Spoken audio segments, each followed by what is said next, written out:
사랑의 주님, 감사합니다. 오늘 또 이 시간 하나님의 전에 나오게 하시며 우리가 함께 예배하며 주님을 보게 하시니 감사드립니다. 오늘 이 시간 주의 종의 입술과 생각과 마음을 주관하여 주시옵소서. 아버지의 말씀 온전히 선포할 수 있도록 성령께서 붙잡아 주시옵소서. 예수 그리스도의 이름으로 기도드립니다. 아멘. 아멘. 오늘 말씀은 시편 145편 11절에서 12절의 말씀입니다. 시편 145편 11절에서 12절의 말씀입니다. 우리 한 목소리로 같이 봉독하도록 하겠습니다. 시작. 그들이 주의 나라의 영광을 말하며 주의 업적을 일러서 주의 업적과 주의 나라의 위엄 있는 영광을 인생들에게 알게 하리이다. 아멘. 아멘. 우리 계속해서 비전 시리즈를 이어가고 있습니다. 네. 하나님을 경험하는 교회, 회복의 기쁨을 누리는 교회. 이번에는 하나님의 영광을 드러내는 교회입니다. 네. 우리 2023년도 9월에 이 넘버스라는 기독교 통계 포털 사이트에서 한국인의 종교 현황과 그 의식이라는 제목으로 통계를 냈습니다. 그래서 우리나라에 얼마나 많은 종교인들이 있는가 이것을 조사하고 그거에 따라 의식까지 조사한 것인데요. 우리나라 만 19세 이상 이 성인들을 대상으로 종교를 갖고 있는지 여부를 확인하였는데 현재 종교인은 37%이고 무종교인이 63%로 종교인이 처음으로 이 30%대로 하락했다라고 합니다. 그러니까 1998년도부터 이 통계가 계속해서 이어져 왔었는데 그때에는 종교인 비율이 무종교인보다 계속해서 앞섰는데요. 근데 2017년도부터 무종교인 비율이 종교인을 앞질렀고 그 이후에는 무종교인이 점차 증가하여서 그 격차가 종교인과의 그 격차가 아주 크게 벌어지는 추세라고 합니다. 그리고 여기에서 37%에 해당하는 이 종교인을 크게 개신교, 불교, 천주교로 나눌 수 있는데 이 개신교에서 37% 중에 개신교는 15%에 해당한다라고 해요.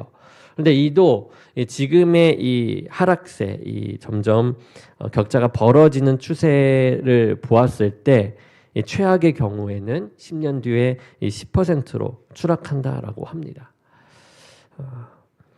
그런데 이거와 더불어 안타까운 것은 개신교인들의 이 종교를 버리는 이유가 이 종교에 관심이 없어서가 35%로 가장 높았고 기독교에 대한 불신과 실망이라는 응답이 10명 중 3명 꼴인 29%로 나타났다고 합니다.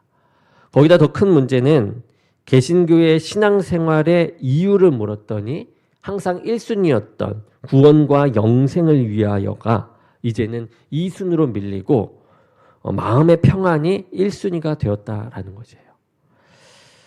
이제 기독교가 반드시 믿어야 하는 그 구원과 영생이 있는 그 교회가 아니라 어느 순간 나의 마음의 안식처, 마음을 위안 삼는 평안을 위해 오는 이 안식처가 되는 종교로 전락되었습니다. 더 놀라운 사실은 이 개신교의 윤리 문제, 인식에 대한 이 긍정률을 보았더니 이것도 상당히 놀라웠어요. 이혼에 대한 긍정률이 78%였습니다. 우리 개신교에서요. 그리고 인공유산이 61%, 음주가 81%, 혼전 성관계가 71%, 그 외에도 많습니다. 이 개신교인들도 개방적 변화 추이에 예외 없이 적용되고 있다라는 것을 보여주는 통계 자료입니다. 이 기독교인이 줄어들고 있다. 이것은 너무나도 가슴 아픈 일입니다. 그렇지만 그것보다도 더 가슴 아픈 것은 기독교인이 기독교인의 모습을 갖추지 못한 것, 즉 하나님의 영광을 드러내지 못하는 기독교인의 모습이 계속해서 나타나고 있다라는 것이죠. 변해가는 세상의 이 악한 문화들과 그 가치관들을 끊어내지 못하고 그들과 함께 더불어 살아가며 주님을 전해야 한다는 그런 명목하에 그들의 문화를 받아들이고 그것에 이기고 사용하면 모르는데 그것에 물들어가는 모습이 바로 하나님의 영광을 드러내지 못하는 그런 모습입니다. 어느 순간 그렇게 빛났던 하나님의 영광을 드러내는 우리의 모습이 흐려지게 된 것입니다. 그렇지만 이제는 견고했던 그리고 빛났던 그리고 가슴 뛰었던 이 하나님께 영광을 돌리는 하나님의 영광을 드러내는 모습을 이제는 우리가 찾아야만 합니다. 그렇지 않으면 다시금 도약할 수가 없습니다. 숫자적 도약이 아닌 내 심령에서 주님을 잃지 않는 그 도약이 하나님께 영광을 드러내는 모습을 찾는 데 있습니다. 그렇다면 하나님께 영광 돌린다라는 그 의미는 무엇일까요? 여러분들 모두 핸드폰을 다 가지고 계시죠? 그 핸드폰이 우리가 고장났다라고 해봅시다. 이제 다시 핸드폰을 사야 합니다. 여러분은 어떤 핸드폰을 사시겠습니까? 어떤 분들은 갤럭시 S23을 산다고 하고 어떤 분들은 아이폰 15를 산다라고 하기도 합니다. 어떤 분들은 기종을 잘 몰라서 이 삼성폰을 산다, 애플폰을 산다라고 이야기하기도 하죠. 우리는 이 핸드폰을 보면서 이 핸드폰을 만든 회사를 잘 알고 이 핸드폰을 정말 잘 만들었다라고 하면서 이 회사를 칭찬하고 놀라워합니다.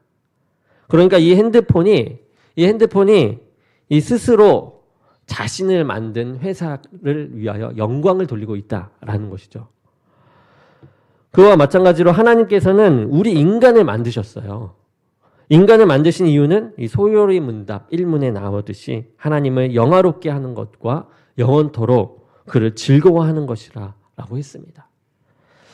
하나님은 우리의 영광을 받으십니다. 그러나 여러분 우리가 잘 알다시피 하나님은 우리의 영광을 받지 않아도 그 자체로도 충분히 영광스러운 분이십니다.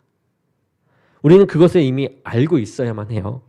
다만 우리가 하나님께 영광 돌리는 이유는 영광 돌리게 되는 이유는 하나님께서 영광을 받기 원하시기 때문만이 아니라 위대하신 하나님께서 만드신 이 피조물인 이 인간이 스스로 자신을 만든 하나님께 영광을 돌리는 존재가 된다라는 것이에요. 다시 말해서 나 자체가 하나님을 영광되게 한다라는 거죠. 예를 들어 마치 화가가 그린 이 그림이 그 그림 자체로서 화가의 놀라운 실력을 드러내듯이 우리 자체가 우리 모습 자체가 하나님의 영광을 우리를 만드신 하나님께 영광을 돌리고 있다라는 것입니다. 이 로마서 11장 36절입니다. 우리 함께 읽어보겠습니다. 시작. 이는 만물이 주에게서 나오고 주로 말미암고 주에게로 돌아갑니다. 그에게 영광이 세세에 있을지어다. 아멘. 만물이 주님께로 다시 영광 돌리며 나타낸다라고 합니다. 우리는 이렇게 잘 만들어진 인간이에요, 여러분. 그런데 이제 죄로 인해서 고장이 났습니다. 여러분 물건이 고장나면 여러분들은 어떻게 하십니까? 버리거나 다시 수리하죠. 고쳐야 합니다. 그래서 예수님께서 오셨어요. 우리를 고쳐주시려고, 치료하시려고요. 예수님이 아니면 우리는 고침받을 수 없습니다. 그러니까 그냥 예수님이 아니면 그냥 버려지는 것이에요. 그렇게 우리는 예수님을 믿음으로 다시금 하나님의 형상과 모양을 가진 존재로 고침을 받았습니다. 이제는 우리 자체가 이제 하나님의 영광을 드러내는 존재가 되어집니다. 고린도전서 6장 19절에서 20절의 말씀입니다. 이 말씀도 우리가 함께 읽어보겠습니다. 시작. 너희 몸은 너희가 하나님께로부터 받은 바 너희는 너희 자신의 것이 아니라 값으로 산 것이 되었으니 그런즉 너희 몸으로 하나님께 영광을 돌리라. 아멘. 이제는 우리가 하나님께 영광을 돌려야만 합니다. 우리의 몸으로요. 하나님의 영광을 우리가 드러내야만 합니다. 그럼 어떻게 하면 어떻게 하나님의 영광을 드러낼 수 있을까? 그것은 첫 번째 은혜를 통하여 하나님의 영광을 드러냅니다. 은혜요. 이 하나님의 영광을 드러내려면 우리가 알아야 할 것이 무엇인가요? 하나님의 영광이 무엇인지 알아야 합니다. 이것을 알려면 성령님의 인도하심을 따라 우리가 은혜를 받아야만 해요. 그리고 그 은혜는 복음, 바로 예수 그리스도로부터 나오는 것이죠. 그래서 예수님을 우리가 믿을 때 우리는 성령님으로 은혜를 받아서 하나님의 영광을 알고 그 영광을 드러내는 것입니다. 그 기쁨 가운데요. 그리고 그 은혜는요, 십자가에 못 박히신 그 사랑을 우리 내면 깊은 곳에서 깨닫게 되는 역사를 이야기합니다.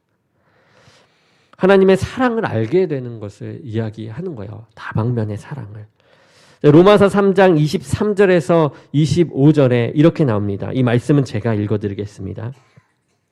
모든 사람이 죄를 범하였음에 하나님의 영광에 이르지 못하더니 그리스도 예수 안에 있는 성령으로 말미암아 하나님의 은혜로 값없이 의롭다 하심을 얻은 자 되었느니라. 이 예수를 하나님이 그의 피로써 믿음으로 말미암는 화목제물로 세우셨으니 이는 하나님께서 길이 참으시는 중에 전에 지은 죄를 간과하심으로 자기의 의로우심을 나타내려 하심이니. 우리는 이 은혜를 통하여 여러 방면의 하나님의 사랑을 우리가 체험하게 됩니다. 경험하게 돼요. 그리고 그 은혜를 나누며 나아갈 때 이 영광을 하나님께 돌리게 되는 것이죠. 그런데 간혹 우리가 이 은혜를 받고 은혜를 나눌 때 보면 이 가짜 은혜에 속을 때가 있어요. 가짜 은혜요. 가짜 은혜는 이 진짜 은혜의 가면을 쓰고 세상의 것에 시선이 가 있어서 은혜를 나눈 후의 삶이 완전히 다릅니다. 하나님이 원하는 삶을 살고 있지 않는 것이죠. 그러나 진짜 은혜는 하나님을 바라보게 합니다. 하나님 한 분밖에 없다. 한 분이면 된다라고 이야기합니다. 은혜의 경험을 값지게 여겨서 소중히 간직합니다. 이 랜디 알콘의 악의 문제 바로 알기라는 책에 나오는 예화 중에 하나입니다. 이 줄리아는 미모와 부를 과시하던 교만한 여인이었습니다. 다혈질의 험한 말투로 모든 관계는 쑥대밭이었습니다. 그런데 40대 중반 심각한 암 진단을 받고 시한부 1년을 선고받게 되었습니다.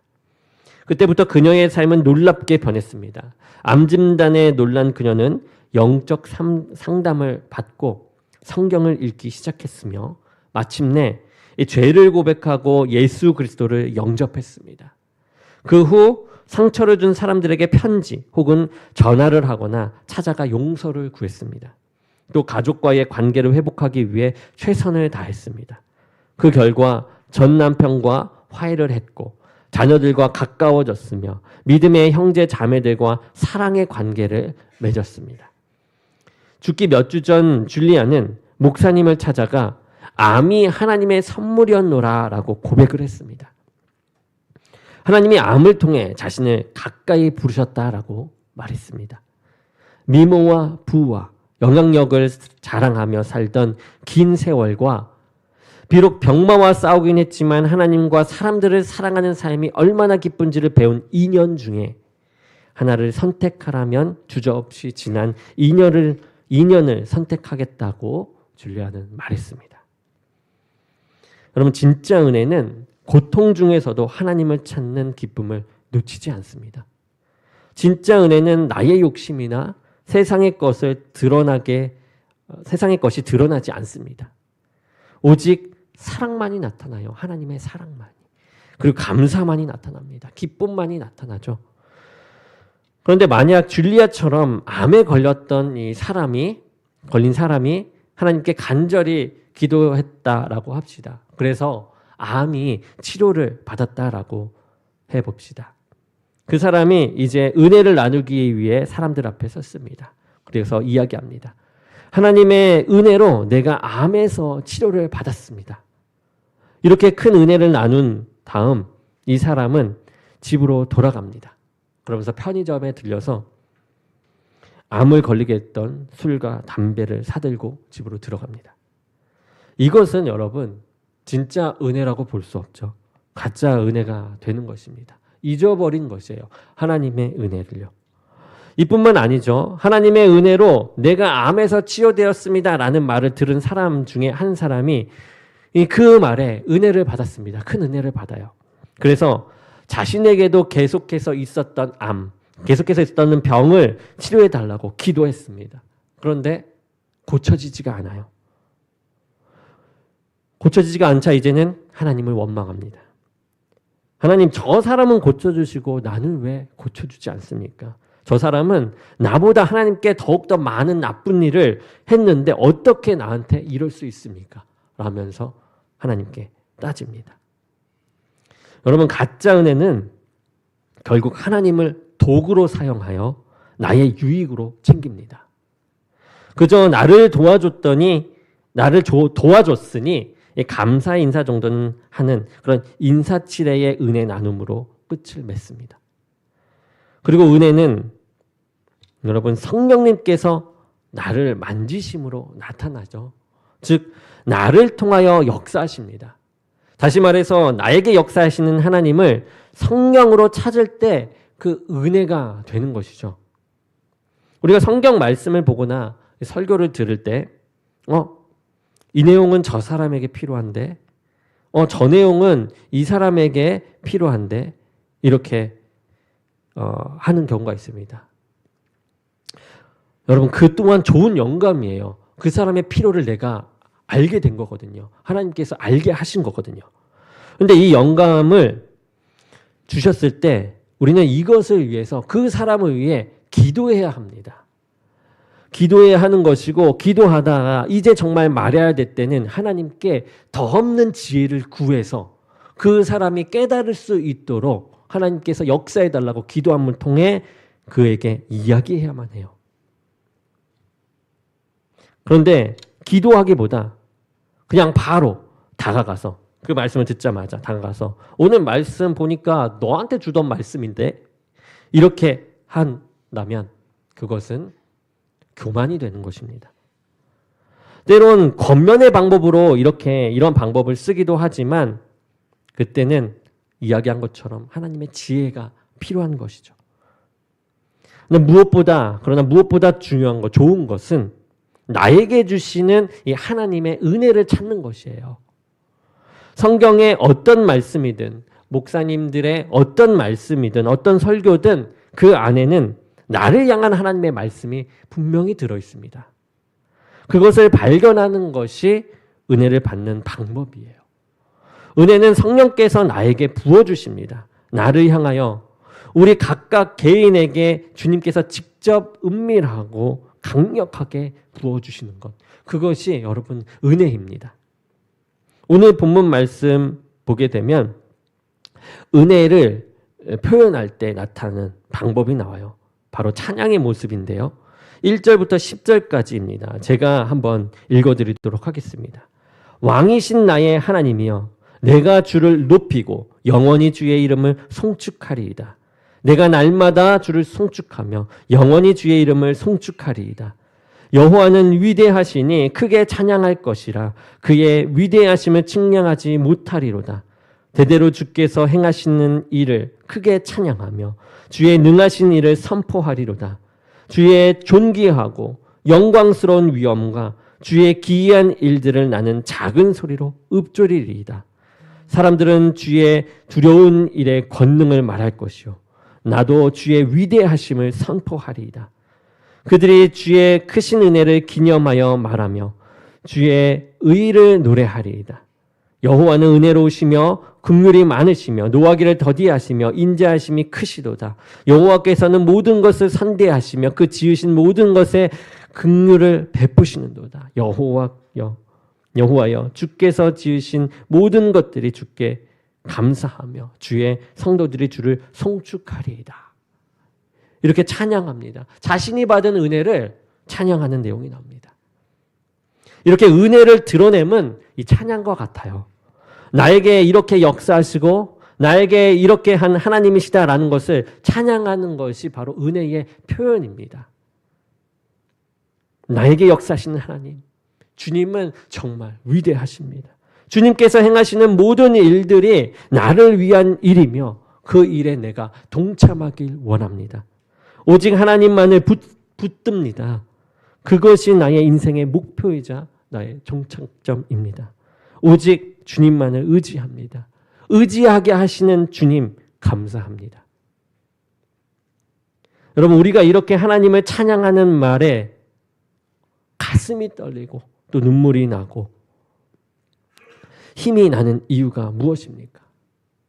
우리의 은혜는 하나님이 우리에게 무언가 해주기 때문에 은혜가 되는 것이 아니라 나의 주인 되신 예수님 그 자체가 은혜이기 때문입니다. 그렇기 때문에 울림이 있는 것이죠. 고린도전서 15장 10절 말씀입니다. 우리 함께 읽어보겠습니다. 시작. 그러나 내가 나된 것은 하나님의 은혜로 된 것이니 내게 주신 그 은혜가 헛되지 아니하여 내가 모든 사도보다 더 많이 수고하였으나 내가 한 것이 아니요 오직 나와 함께 하신 하나님의 은혜로라. 하나님이 나의 모든 것을 주관하신다라는 거예요. 모든 부분을 함께 하신다라는 거죠. 나와 하나님과의 관계에 여러분 집중하시기 바랍니다. 이 세상 안에서 우리를 만지실 하나님을 기대하시기 바랍니다. 하나님께서 말씀하시는 그 모든 부분을 나에게 적용할 수 있는 그 은혜의 길을 찾아 나아가길 원합니다. 하나님께서는 늘 우리에게 큰 은혜를 부어주시고 계십니다. 부어주시는 은혜 안에서 하나님만을 찾아 모두 받아 나아가는 저와 여러분이 되기를 원합니다. 두 번째는 이제 나눔을 통하여 하나님의 영광이 드러납니다. 나눔이요.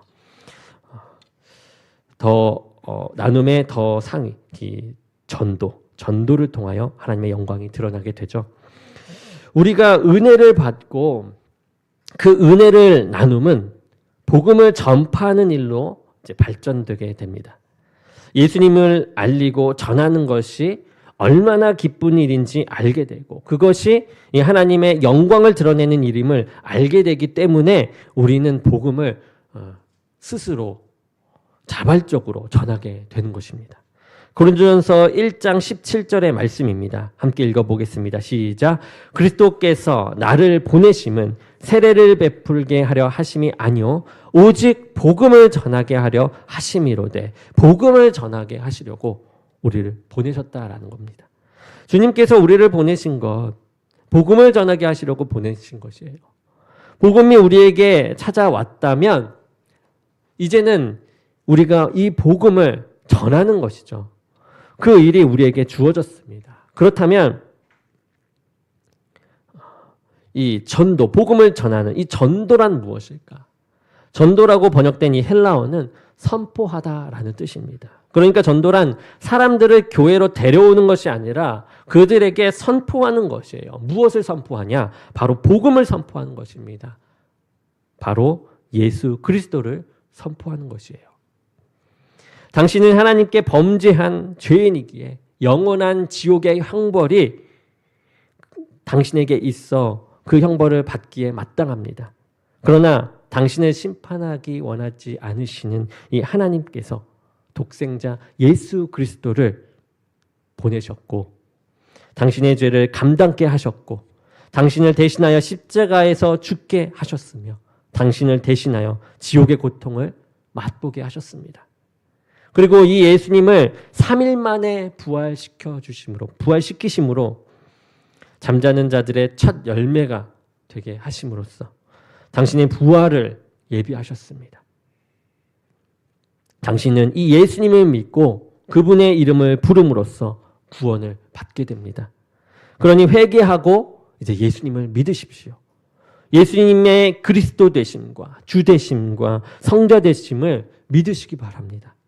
은혜의 예수님께서 당신을 하나님의 나라로 초대할 것입니다. 여러분 이것을 이것이 바로 복음이죠. 그리고 이것을 선포하는 것이 전도입니다. 그리고 이 복음을 통해 내 삶에 나타난 이 은혜의 변화를 삶으로 또 내 표정으로 보이고 이야기하는 것이에요. 이 전도는 믿지 않는 사람들에게만 전도의 내용이 적용되는 것이 아니에요. 믿지 않는 사람에게 예수를 믿으십시오. 이것이 믿지 않는 사람들에게만 전해지는 것이 아니라는 겁니다. 이 전도는 믿는 사람들에게도, 믿는 자에게도 이 전도는 적용이 돼요. 선포하면요. 예수님을 믿게 되고 우리가 뜨겁게 신앙생활을 하다가 시간이 지날수록 침체되어 갑니다. 그러한 사람들에게 이 전도의 내용, 이 복음의 내용은 다시금 복음을 우리 안에 가슴에 심게 되고 다시금 뜨거움을 찾게 하는 여러분 치료제가 되는 것이에요. 이 예수 그리스도의 이름이요. 그래서 전도는 선포하는 것이라고 했습니다. 그래서 내 안에서부터, 늘 내 안에서부터 이렇게 복음을 선포해야만 하는 것입니다. 요한복음 3장 16절의 말씀이죠. 하나님이 세상을 이처럼 사랑하사 독생자를 주셨으니 이는 그를 믿는 자마다 멸망하지 않고 영생을 얻게 하려 하심이라. 요한복음 11장 25절에는요. 예수께서 이르시되 나는 부활이요 생명이니 나를 믿는 자는 죽어도 살겠고 무릇 살아서 나를 믿는 자는 영원히 죽지 아니하리라. 요한복음 14장 6절은요. 예수께서 이르시되 내가 곧 길이요 진리요 생명이니 나로 말미암지 않고는 아버지께로 올 자가 없느니라. 내 안에서 이러한 복음이 선포되고 이 복음이 체화가 되면 은혜를 나눌 때 이 복음이 내 입에서 그냥 튀어나오게 되는 것이에요. 주님이 나의 전부다. 주님은 이런 분이다. 나의 생명이다. 나의 진리다. 길이다. 이게 나오게 되는 거예요. 그래서 이 선포함, 전도가 우리의 나눔에도 너무나도 중요합니다. 지금 우리는 이제 소그룹 모임을 하고 있죠. 소그룹 모임은요. 선포의 장이에요. 선포의 장. 하나님의 드러내는 선포의 장입니다. 나에게 역사하신 하나님을 찬양하는 시간이에요. 하나님이 어떠한 분인지 내가 발견한 하나님을 공유하는 시간이 됩니다. 다시 한번 나의 구주가 되시며 나의 생명 되심을 고백하는 시간이에요. 그렇기에 이 시간에는 나의 근황, 나의 세상 생활이 들어가는 것이 아닙니다. 물론 이 근황 이야기를 하는 것은 해야 할 때는 그 이야기 안에 하나님의 역사심을 설명하기 위해서 근황 얘기를 하기도 합니다. 그리고 근황 얘기를 하는 이유는 함께 기도해 주었으면 하는 그 기도 제목이 있기에 그것을 나누기 위해 하는 것이죠. 만약 이러한 부분을 벗어나 세상 이야기만 하게 된다면 오히려 하나님의 은혜를 나누지 못하도록 막는 그런 행위가 될 것입니다. 그리고 소그룹 모임은요. 은혜 나눔의 이 훈련을, 이 전도의 훈련을 하는 훈련의 장이에요.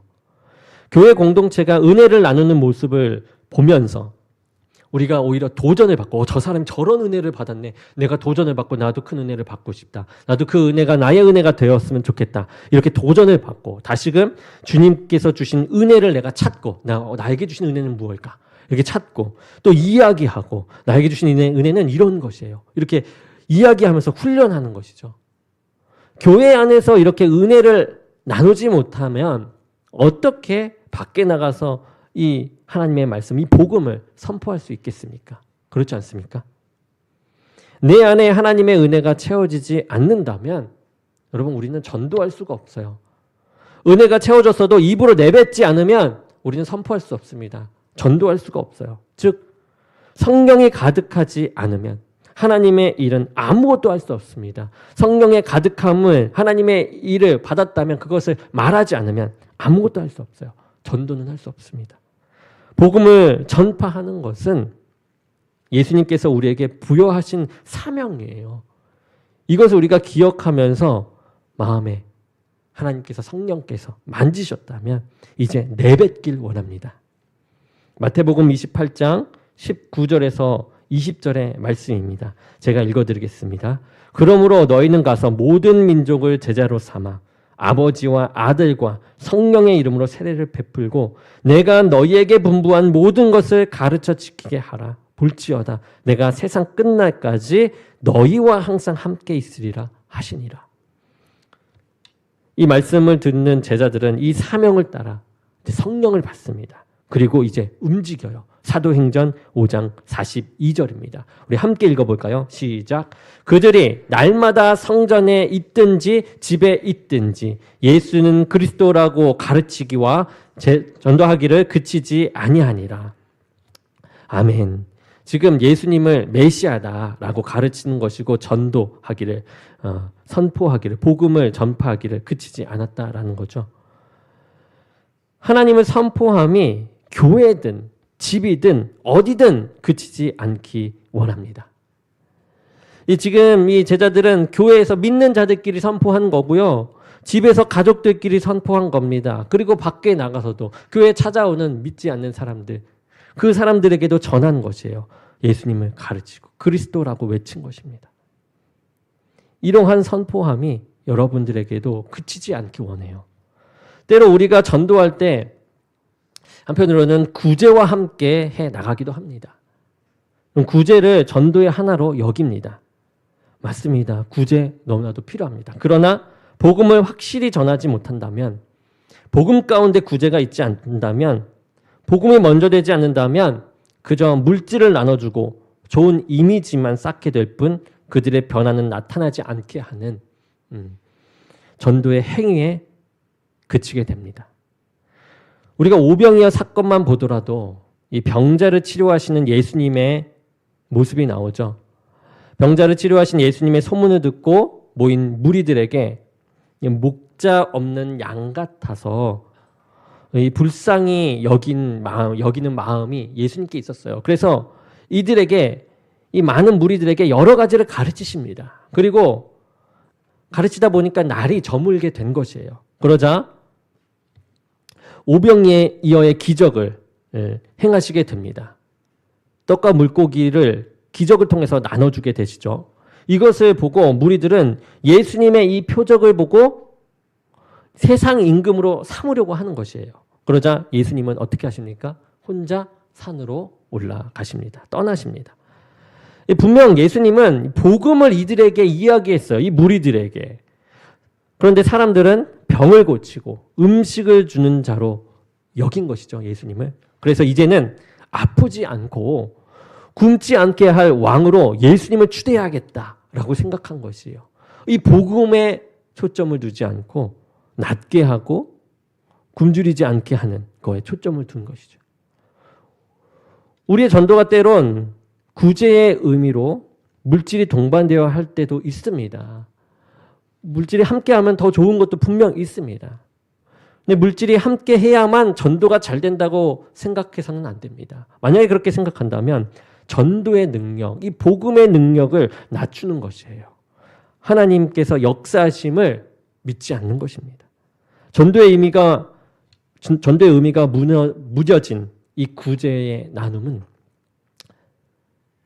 앞서 말한 것처럼 전도 행위에 머물기 때문에 그들에게는 예수님을 찾을 수 없게 되는 것이죠. 하지만 복음 전파의 우선순위를 둔 구제는 그리스도의 사랑을 보이는 하나님의 영광을 드러냄이 될 것입니다. 우리 본문 말씀 12절입니다.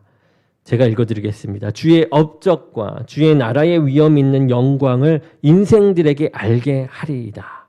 인생들에게 알게, 사람들에게 알린다라는 것이에요. 주의 업적과 주의 나라, 그 위엄을요. 여러분의 삶은 어떠십니까? 여러분의 삶, 하나님의 영광을 드러내는 삶이십니까? 혹은 이 기독교인 것이 부끄럽지는 않으십니까? 드러내기 어렵지 않으십니까? 요즘 시대는 기독교가 개독교라고 불리고 있죠. 기독교에 대한 이 불신과 실망, 또 이유 없는 핍박이 우리에게 찾아오는 시대입니다. 이러한 시대, 여러분 믿음을 지켜 나가시겠습니까? 핍박만이 문제가 아니에요. 세상의 문화와 가치관이 우리를 물들입니다. 계속해서 공격해 와요. 우리는 견고히 하나님 말씀 안에서 원칙을 지켜나가야 합니다. 흐트러져서는 안 돼요. 항상 긴장 상태에 있어야 됩니다. 우리로서는 지키기 힘든 일들을 늘 성령님을 구함으로 지켜나가야 하고 또 사수해야만 합니다. 주님을 부르짖고 계속해서 선포해야 합니다. 그 자리에 계속 있어야 합니다. 여러분, 이런데도 믿음을 지키시겠습니까? 여러분이 믿음을 지키신다고 고백했다면 여러분은 진정으로 하나님의 영광을 드러내고 계신 것입니다. 그 믿음의 고백을 가슴속 깊이 새기기 원합니다. 그러면 반드시 하나님은 우리를 지키실 것이에요. 반드시 우리를 도우실 것입니다. 반드시 우리를 승리케 하실 것입니다. 이사야 41장 10절 말씀이에요. 우리 함께 읽어보도록 하겠습니다. 두려워하지 말라. 내가 너와 함께함이라. 놀라지 말라. 나는 내 하나님이 됨이라. 내가 너를 굳세게 하리라. 참으로 너를 도와주리라. 참으로 나의 의로운 오른손으로 너를 붙들리라. 이 도우심 안에서 여러분 굳세게 믿음을 지켜 나아가시기 원합니다. 그리고 여러분 믿음의 한계를 두지 않기 원해요. 믿음의 한계를 두지 마십시오. 디모데후서 2장 15절에 너는 진리의 말씀을 옳게 분별하며 부끄러울 것이 없는 일꾼으로 인정된 자로 자신을 하나님 앞에 드리기를 힘쓰라 라고 하였습니다. 그리고 고린도전서 10장 31절은요. 이 말씀을 함께 읽어보겠습니다. 시작. 그런즉 너희가 먹든지 마시든지 무엇을 하든지 다 하나님의 영광을 위하여 하라. 여러분 믿음의 한계를 두지 마시기 바랍니다. 이 정도면 됐다고 지친다고 충분하다고 멈추지 마십시오. 더 견고하게, 더 믿음으로, 더 낮아짐으로, 더 겸손함으로, 더 부르짖음으로, 더 주님을 의지함으로, 더 주님을 찾음으로, 더 하나님의 영광을 위하여 나아가는 우리가 되기 원합니다. 어제보다는 오늘, 오늘보다는 내일 하나님의 은혜가 더 커지며 하나님의 영광을 드러내는 자로 크게 성장해 나아가는 저와 여러분이 되기를 주님의 이름으로 간절히 축원합니다. 오늘 기도하겠습니다. 사랑의 주님 감사합니다. 주님의 말씀을 선포해 나아가는 주의 복음을 가슴속 깊이 새기며 그것을 선포할 수 있는 우리가 되기 원합니다. 하나님의 영광을 드러내는 자, 그 자가 우리가 그러한 사람이 우리가 되길 원합니다. 하나님 근본 그 원칙 하나님께서 원하시는 그 복음을 잃지 않게 하여 주옵소서. 예수 그리스도의 이름으로 기도드립니다. 아멘.